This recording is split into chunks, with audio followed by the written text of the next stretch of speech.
এই শর্টস ভিডিওটা হচ্ছে ফাই নেটওয়ার্কের ছোট্ট একটা বিষয় নিয়ে। বিষয়টা তেমন কোনো গভীরতা তেমন কিছু না, ঠিক আছে? কিন্তু যদি ভুল করেন তাহলে কিন্তু অনেক বড় সমস্যা হয়ে যাবে।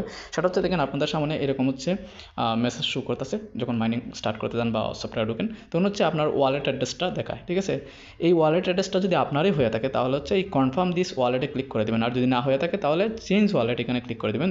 ক্লিক করে আপনার যে ওয়ালেট অ্যাড্রেসটা আছে সেটা হচ্ছে পেস্ট করে দিয়ে পরবর্তী ধাপগুলো ফলো করবেন, তাহলে আপনার এটা কমপ্লিট হয়ে যাবে। ফাই নেটওয়ার্ক টিম থেকে কিন্তু খুব দ্রুত কিন্তু এইগুলা মেসেজ দিচ্ছে। পাশাপাশি আপনার এই যে এই ধরনের মেসেজগুলো দিচ্ছে আপনার ওয়ালেট ভেরিফিকেশন করা, এই যে দেখেন ভেরিফাই ইউর মাইগ্রেশন ওয়ালেট, তারপর হচ্ছে এরকম এরকম দিয়ে থাকে। শুধু এটাই না, ইমেল কনফার্মেশনের জন্য অনেক সময় হচ্ছে দেরিতে তারা মেসেজ দিয়ে থাকে। এই যে দেখেন এখানে মাঝে আরেকটা মেসেজ দিচ্ছে, এরকম মেসেজ কিন্তু দিয়ে থাকে। সো এরকম দিলে আপনারা হচ্ছে খুব দ্রুত হচ্ছে এগুলো কাজগুলো করে নেবেন। অনেক সময় আছে ডিনাইট করে দিলে, অর্থাৎ যদি আপনারা যদি এখান থেকে বের হয়ে যান তাহলে সহজে পাবেন না এই আপডেটগুলো। খুব দ্রুত আসতেছে আপডেটগুলো, তো কমপ্লিট করবেন। ধন্যবাদ, আজকের জন্য এইটুকুই।